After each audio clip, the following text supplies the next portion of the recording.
All right, guys, here it is, round number 4. We are jumping in to Johan Lee taking on Joseph Sklozero, maybe, if I'm pronouncing it correctly. It's always one of those things when you try to announce people's surnames and stuff like that and how it is pronounced, but hopefully I get it all right. My apologies if I don't. But the exciting thing, checking out Joseph's side on the board, is that he is playing Doffy. A very powerful leader, and going up against Whitebeard, it looks like as well. But we've seen just how strong the Jinbei promos have been with their introduction as well. Strong and expensive. The only ways to get more is to obviously play in these events and hope that you pull it out of one out of 5 packs. But yeah, it's one of those things. I mean, all card game players are accustomed to obviously having expensive cards in tournament packs, and it kind of gets people to play, and it really does give you more reasons to kind of jump in, even if it is for participation, right? Like that Jinbei card is absolutely amazing. We might see some of the other promos start to be useful as time obviously goes on. So I'm kind of keen to see what happens with the rest of them.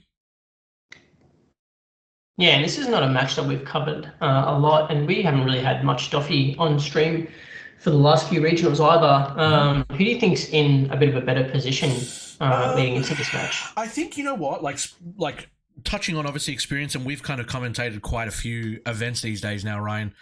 Looking at these things here, it kind of comes to, we've seen so much Whitebeard.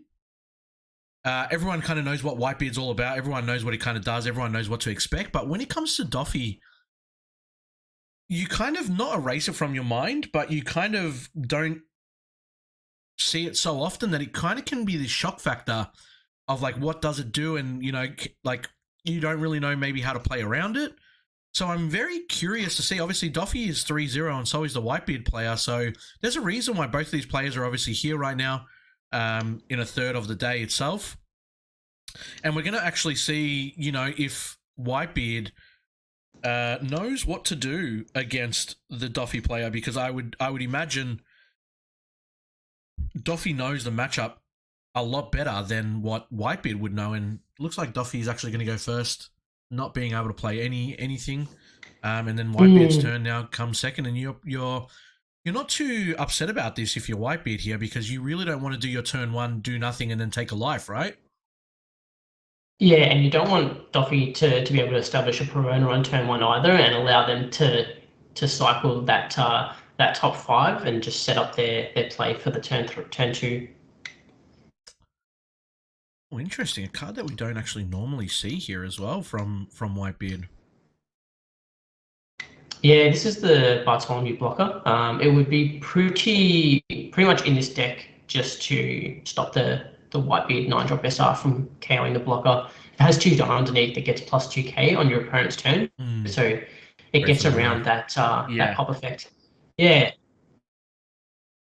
We see the Doffy altar. Now he's able to cycle that top 5 and set up his play for the next turn. It's something that you always got to think about with this kind of stuff too. Being able to obviously look at the top 5, but you've got to mentally remember you have to draw one as well. If you play something else, it's going to be able to draw. You've got to kind of figure out your actual draw patterns and make sure that you don't kind of use your leader effect to no avail after that.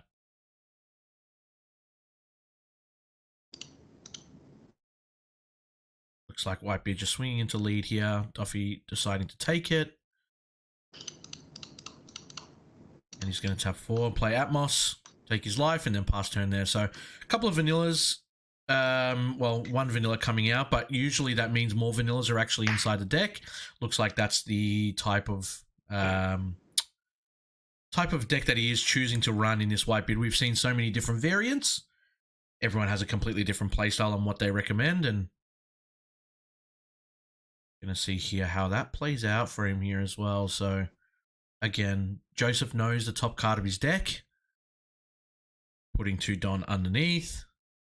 Yeah, and this card will come out in rest mode. and at best it's a 6k skillless. But here we see the Jinbei promo, which is able to bottom deck a 4 or less on KO. So it's a great way to keep this card on the field and mitigate some of those skillless cards and things like that. So we'll see the blocker be utilized here to prevent that 7k attack as well. Yep. And that's the good thing about Doffy into this matchup is that you want to get to a 7k leader swing As just to utilize your yeah. So it always puts pressure on to the Whitebeard as well. And we see the blocker being utilized as a 6k attacker here. Well, the thing is with Whitebeard, right? You really don't want to take the damage since you're taking it yourself. You really don't want to let your opponent do some damage to you as well. So very understandable why he's choosing to obviously block this early damage. And like you said, his leader is constantly going to be at 2 Don underneath it to use his effect anyway. And you almost don't want to carry this Jinbei just so you don't lose your Atmos. Yeah, exactly right. And the beauty about it is that the Jinbei's like comes out in rest. So it's like very tempting to swing into it. But like you just lose so much value by doing so. And doing the old leader check, swinging in without any Don, first thing that you do, seeing the reaction out of your opponent, lets the Doffy go. And you see a lot more people swinging with the Doffy rather than blocking with it now as well.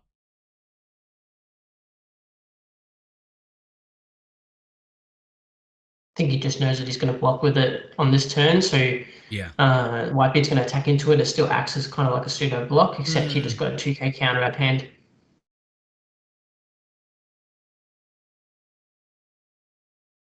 Get 7k into lead. Yeah, still quite a strong swing coming in from Atmos here. You know, having to get a 2k and a 1k out of your opponent's hand.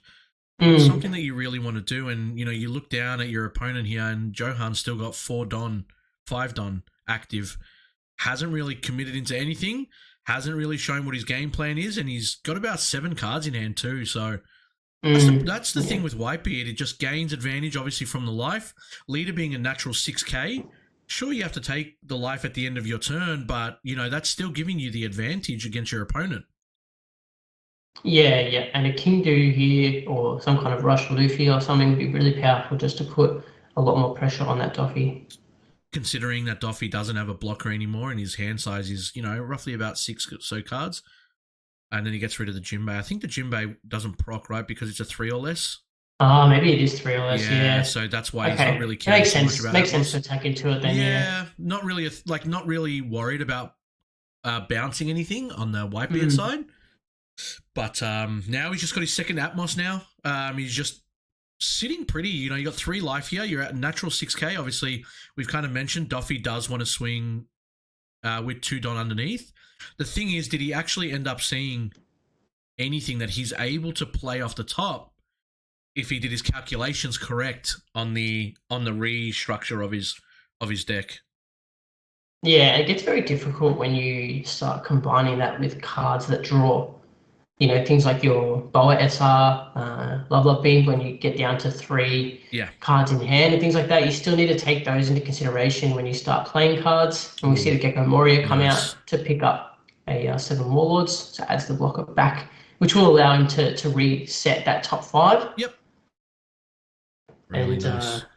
We'll just get another 2k out of hand for the Whitebeard. I think you're fine with that. I mean, he's still sitting on 7 cards again in hand. 2k is naturally what Whitebeard players want to hold on to anyway. So there you go. There's the Otama. That's going to go as well. Being able to get out of that leader swing. He's got 4 Don available. Actually going to play his own vanilla. Yeah. Yeah, see our own skillless come out. And that card introduced in set 2 as well. Just really powerful to be able to play that out for 1 Don. Off your leader effect. Yeah, exactly right. And the thing is now, I mean, Johan comes into this turn. He used a 2k to get out of the leader swing. And he's back to his turn again. Like, he's just sitting on 2 Atmos now leader, 3 6k swings. I would assume he's going to get rid of the Gecko Moria, whichever way that he can. Joseph obviously being completely tapped out of his Don. And now we're going to be able to see the pressure start to pile on here because you don't have any events that you can obviously play. You have the combo power of whatever it is that's in your hand, sitting at 4 life, and you probably want to do at least 1 to 2 damage here if you're Whitebeard, to bring your opponent down a little bit and kind of match your life total. So coming in with 7 from leader to start off with, again, just a leader check swing. Yeah, probably to remove that Gecko Moria off the field. You don't want to have Doffy's board start blowing out of control and getting really wide. You've still got 2 Atmos that can put a lot of pressure onto the lead. But it looks like he's just going to swing face. Yep.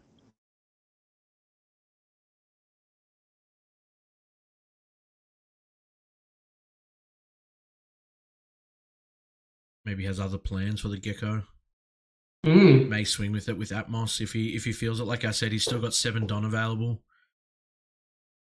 Not giving any indication of what he's going to do. And here's 5, and he plays the Rush Luffy.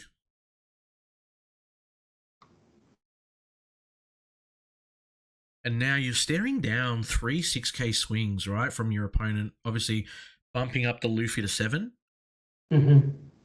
But the pressure that you're now starting to put on, and 7 being such an ugly number, you know, being able to now possibly get a 2K and a 1K out of your opponent's hand, possibly 2 2Ks if they don't have the 1K combo, or even, 3 1Ks, like depending on how you want to take it. And yeah, he just decides to swing into the Gecko, making sure that he kind of controls the board. And I wouldn't be shocked here if he decides to swing 1 Atmos into lead. But he may just choose to pass here to make sure that...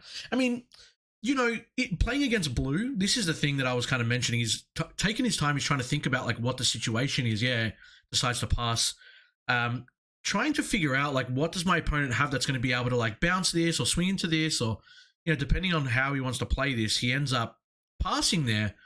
But even if they're inactive, the Atmoses aren't safe right now. They're still able to be bounced by Mihawk. They're able to be bounced by Doffy if he ends up playing those SRs as well from the starter deck.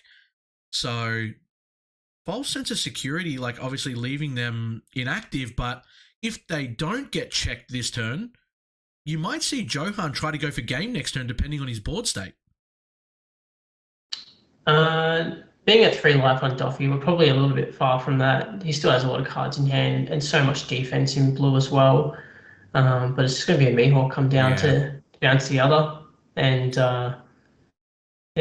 clears up the board a little bit there. And Mihawk is just a great way to put a lot of pressure on to the Whitebeard once he gets down to that 0 life.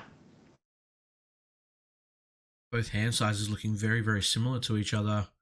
The downside obviously being that Whitebeard will have to continuously take his life. May just see Whitebeard SR come down here to give him that extra boost that he needs, and then the Atmos for 6 and the leader for 8 would be an absolutely fantastic play here if he does have it.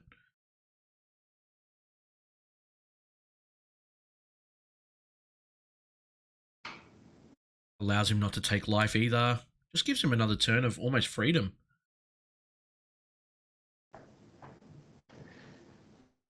Yeah, I don't mind the Whitebeard play. You probably might want to leave Atmos inactive at that point. Instead of just getting a 6K swing in, it allows it to live the following turn and not just get checked by Mihawk or leader swing or something. But you don't want this Gecko Moria to stick around. It's obviously just getting a card out of hand every turn, being a natural 6K.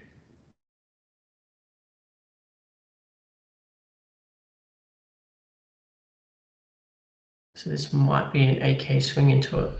Yeah, obviously now having 8 Don left available, he doesn't have the availability to play the Whitebeard SR. So that is off the table. But 8 Don into a red deck is still something scary and something that should definitely not be overlooked.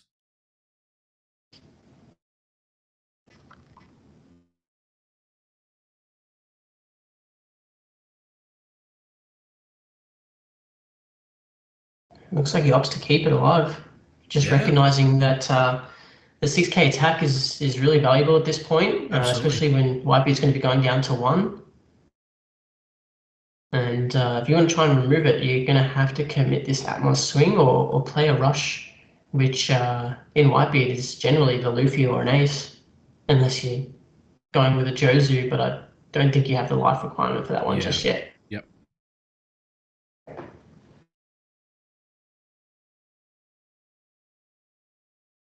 And Doffy feeling like it's a comfortable position to drop the 2 cards from hand, recognizing that he needs Gekomori to stick around at this point.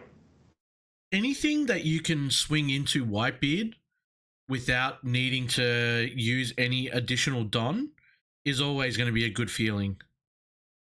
And that's where Whitebeard obviously identifies the problem and is continuing to try and swing into this Gecko, because you'll have 2 natural swings coming in from the Mihawk and the Vanilla, where it'll actually be able to kind of ding you for damage. So you don't really want them to stay around. Yeah, and you've committed to protecting this Gecko Moria, so now it's kind of whether you want to stick to that game plan and again drop another 2 cards to keep it alive, or you lose the 2 cards from the previous combo and then lose the Gecko Moria on the following attack.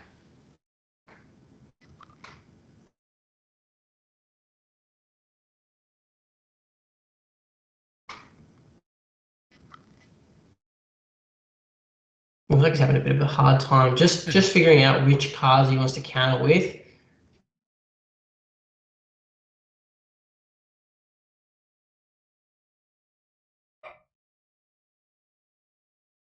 You see the Corona.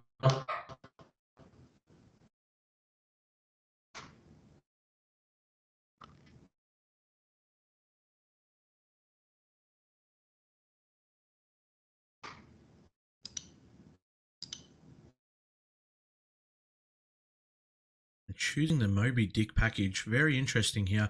Is on 1 life now, so the Moby Dick does come into full effect.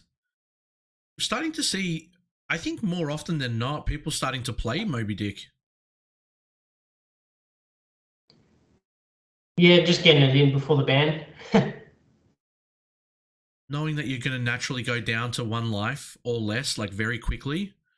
And depending, obviously, if you do play the skillless package and you do have a lot more Whitebeard pirates, it just comes into like such value, because now the Atmos can swing in for 8k, Leader swings in for 8k. If you run the Rush Ace, swings for 9k. But you have to obviously base it around that package itself as well.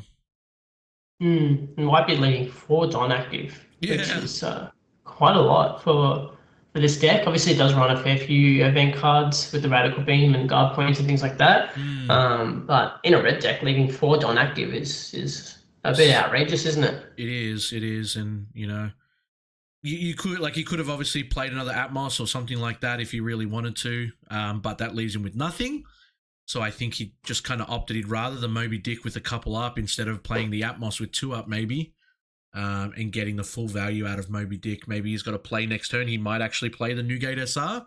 So he maybe feels as long as he gets out of this turn unscathed, he might be able to really control the next turn. And another Doffy coming out now on the side of Joseph. Going to be able to look at top 5 again. Leader has not swung yet.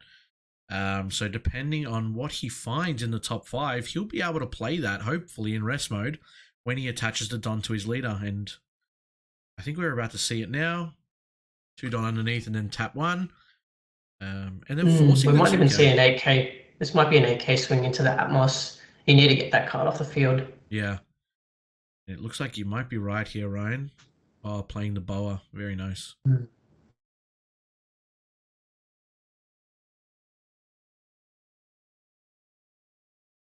here we go. Here's 2. Yeah, wow. All right. We see the Red Hawk. That's not a card that you see in a lot of Whitebeard lists. Might see another 10K, one. Yeah. Yeah, this will get another card out of hand again. Even if it's a Red Hawk and something else, because this is most likely a 10k into the 6k Atmos. And Doffy is still able to leave 2 Don inactive for things like a Love Beam. So you should be comfortable to protect the Mihawk the following turn.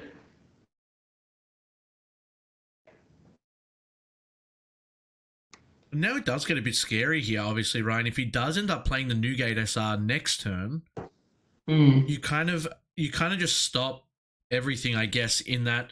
I mean, it's not too bad because then the leader will swing for 10k. So you'll be able to kind of put the pressure on the Mihawk, and then the Atmos will also be able to swing for 8k. Start to clear bodies on the board, give your leader an extra 2k on the defensive turn, not take that last life. But then it does only leave you with one Don active for your opponent's turn. And if you fail to get rid of that Mihawk when swinging with lead, the crackback is going to be very, very dangerous. And there it is again. Yeah, he's playing another one, and then having to use the 2k counter as well. Yep. So 3 cards. So he does gone. protect the Atmos. Yeah. All in all, very successful turn from Joseph. Yeah, very powerful. And now he's got the Boa on field, which is a blocker that can get around the Whitebeard effect, and allows him to draw a card if he puts a Don underneath on a block. So that'll help just to protect his cards and his life for following turns. It's not really the biggest threat at the moment. You want to try and get rid of this Mihawk first before you start worrying about the Boa.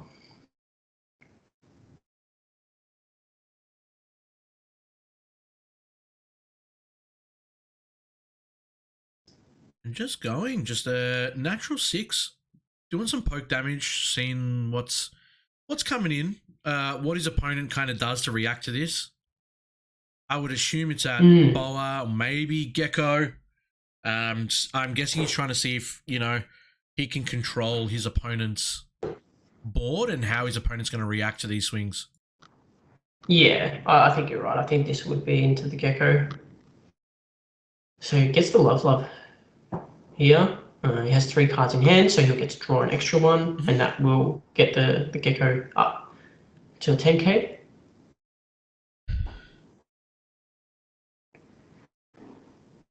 Yeah, very powerful use of that Love beam as well.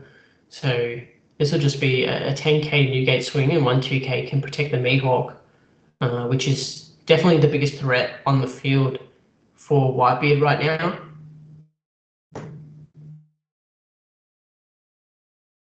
It looks like he's just recognised that he'd rather secure the kill on the Gecko Moria than fail to kill the Mihawk.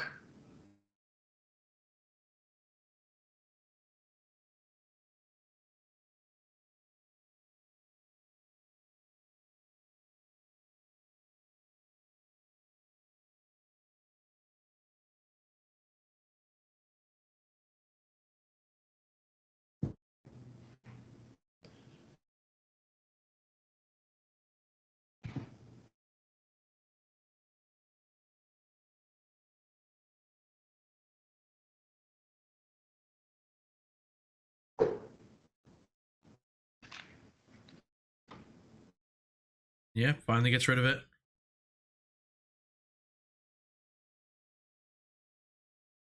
And when you're swinging at 10k into it, it's just let it go. Just let it go. Yeah, that's probably a little bit too much to try and protect.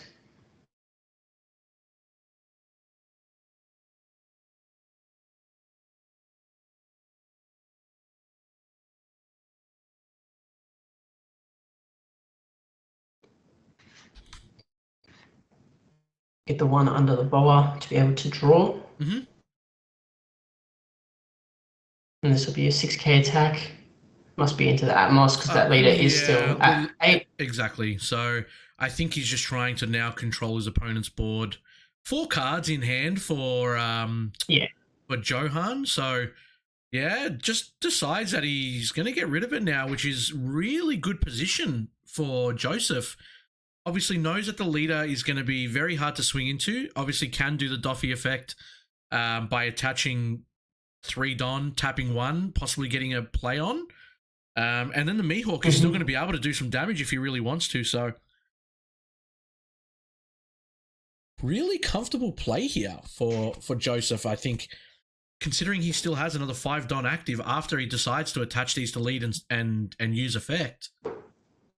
And he still has 3 life, so he's in a bit of a comfortable position there. He's not too concerned about Yep. threat of dying the following turn. And once that 2k buff drops off the Whitebeard, then he's in a really strong position to just close out the game. Hmm. Only 4 cards in hand for Whitebeard, and that's going to dwindle down very quickly. Again, they're putting themselves to the point where like he's got 1 life left. Mm-hmm.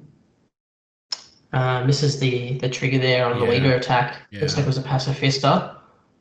And that's the downside of drawing with things like the boa and love beam, is that it can mess up that kind of effect of being able to stack the top 5.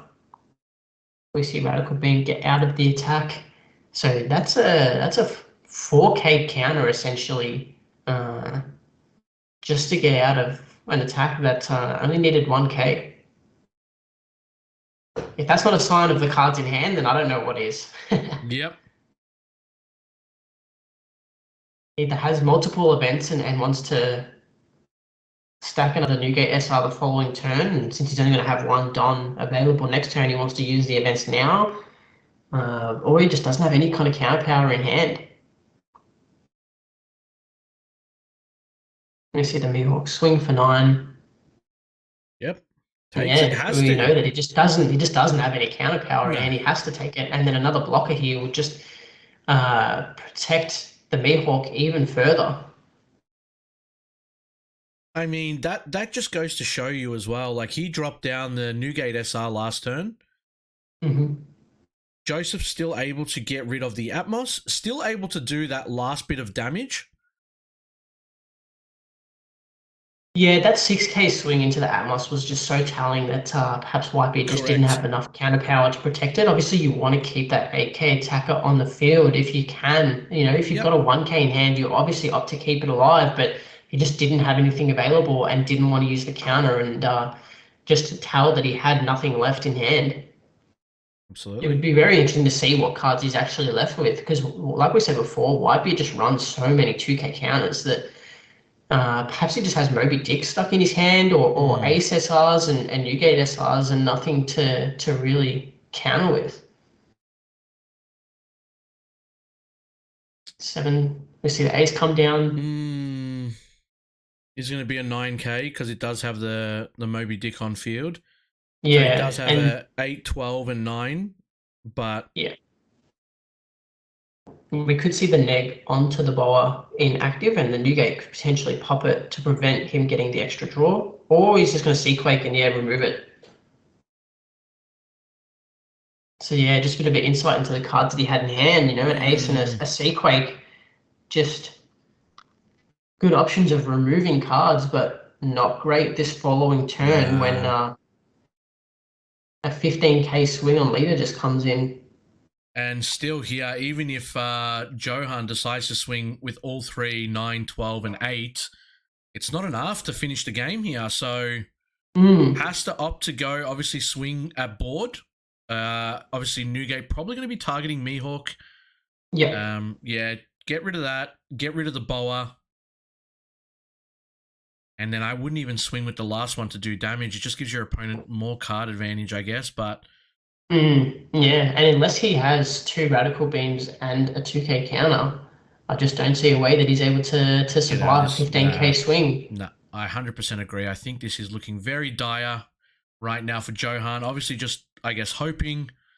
well, I don't know what he's even hoping for, because at the end of the day, I mean, he's probably just hoping he doesn't pop 15 onto that's it. swing. Yeah, it's your only way out. Your opponent just second guesses it and opts to play a bit more defensive, but yeah, I don't think that's going to be the case here with only 3 cards. I don't think so either. I think he just attaches 3 cards in hand. Yeah. But we've seen crazier things. I mean, he's splitting up. He's done. Yeah. I think he's just counting, and there it is. And we knew from the previous turn that, it just didn't have much. Marco, Kingdu, and SR, that's only 8k total power against 15. And Doffy ended up taking it. Against Whitebeard, I guess a bit of a sleeper deck going into this today, and really still showing off that even with the Jinbei promo, not really doing anything. Obviously, more chances to hit off the leader effect and being able to play something else. But really just putting in the work and the effort to kind of control the board, put these big bodies on there, and again, you go for this little check onto some of the vanillas, see that your opponent's not saving them when, you know, it's kind of crucial for them to have that on the field. And just knowing your timings and knowing your advantage, and yeah, is able to do so. So that's it from us, guys. We'll jump out of this one and we'll bring you round number 5. This has been going on for about half an hour. But that is it from us, and we'll go from there and see where we come to for the rest of the day.